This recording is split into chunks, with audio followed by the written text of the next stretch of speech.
So we're back out here working on tunnel stuff, and got my vent all sorted out, and now we just have the four-wheel drive indicator light switch, the reverse light switch on the transmission, and then the speed sensor on the transfer case.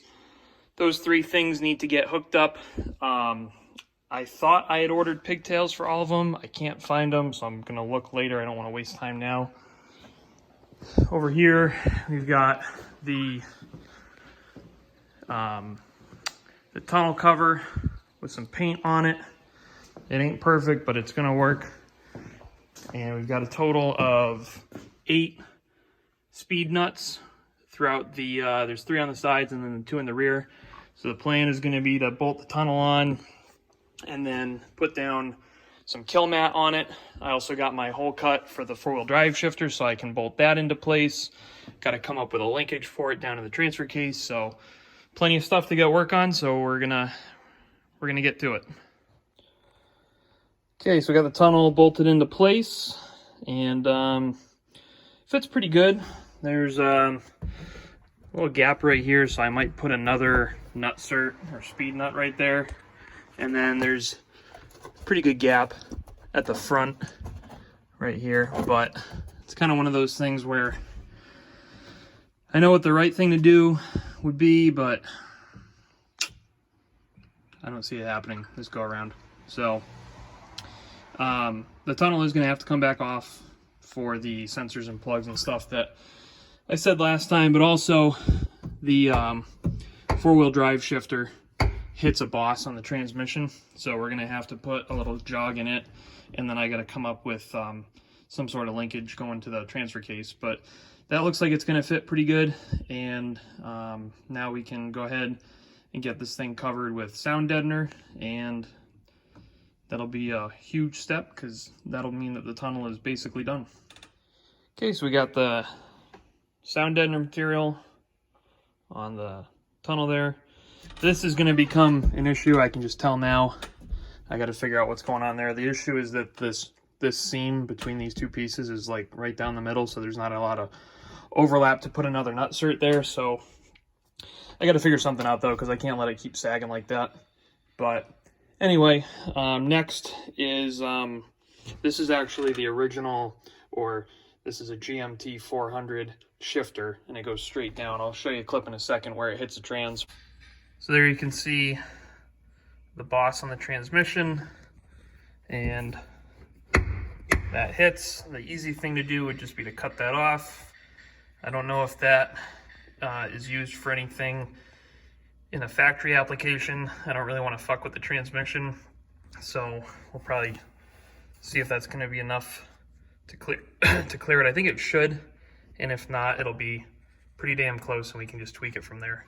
This is a GMT 800 out of a ZF6 truck, which I guess I would have been wise to use that in the first place. The reason I didn't, it's all crusty, and this other one's a little bit nicer, but uses the same mounting flange. And as you can see, it's got this jog in the lever, so that may be enough to clear the transmission. So I got to go figure out what I'm doing for those couple plugs I talked about, and then I'm going to pull the tunnel back off. I'll probably swap out the shifters, see if that gets me the clearance that I need, and we'll take it from there. Also, I confirmed that the 60/40 bench is not going to fit in here, so it's definitely going to get buckets. As far as the center console, no idea. I might have to make something, I don't know, but that's where we're at. I'm just going to keep plugging away on it. So I found this when I was stripping out the cab last week or whatever. I think this is pretty cool. This is actually the original part number tag for the carpet of the interior. And this is actually pretty useful because I was trying to figure out what color to get from Auto Custom Carpets, because there's a couple different grays, and this tells me it's a medium dark gray. It was made in Canada, and it looks like that says Collins something else. And it actually has the GM part number for the carpet, so I thought that was pretty cool. So if you ever need to know what color carpet to get, just ask your truck and it'll tell you. Okay, so we're back working on the four-wheel drive shift linkage, and figured out that the new body style with the arm that has the bend in it, this is the 90s one, the arm with the bend in it is what's needed to clear. And so I figured, oh, we'll just use the whole thing, but I don't think I'm going to do that. A couple reasons. For one, actually the big reason is just the bezel, really. If we just stick the bezel over it, it doesn't really line up too well with any of the mounting brackets. And the reason for that is the 90s one has this jog in the shifter, and this one doesn't. This is straight up and down. So I think what I'm going to do is basically build kind of like a hybrid of the two that utilizes this base and this shift arm, but with the actuator lever from the new body style one, so that, you know, we can kind of check off all those boxes. So I'm going to pull this thing back apart.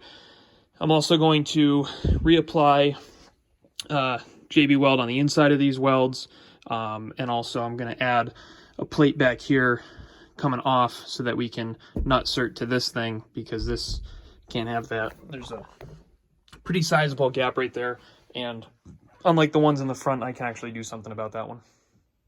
And just like that, we have the 96 base with the original offset shifter and the offset shift linkage rod all assembled as one unit. So pretty easy.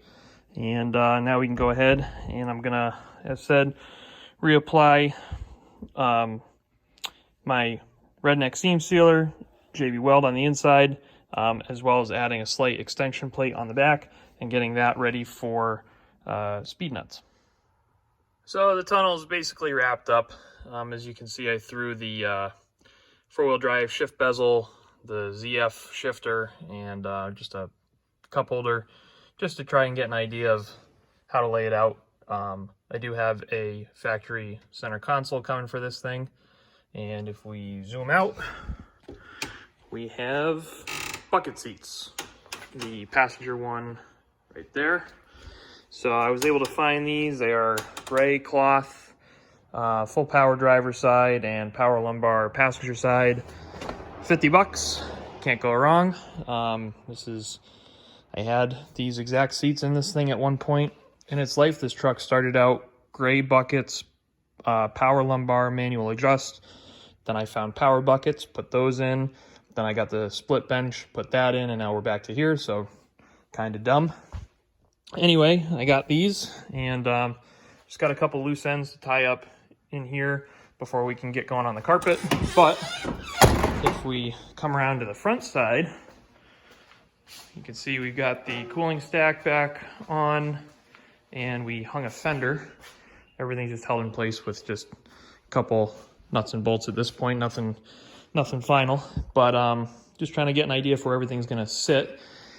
And well, as you can see, we are going to have some clearance issues there with the inner fender and the intercooler pipe. So there's a pipe that comes out of the cold side of the intercooler, comes up here and goes in there to the Y-bridge. So we're going to need to make some room for that. These are my original inner fenders, and I think what I'm going to do here is basically cut these ones, figure out what needs to be done, and then I'm gonna order new ones, I think, and no reason not to. These things are fucking hammered. And then I'll be able to transfer over those modifications to the new ones so that I'm not just, you know, cutting up new stuff for ha-has. So I know I'm gonna have to cut this side. Probably gonna have to cut this side in a similar spot, but I'm waiting because I still gotta get my master cylinder on, my power steering hoses for the hydro boost and all that. So this side's going to take a little bit, but we got the cooling stack on, so we got some idea of where it's all going to lie. We have not a lot of room, but that's all right. I might wind up dropping the radiator down. I don't know if it's going to clear the hood or not. I'm okay to cut the hood. That doesn't really bother me.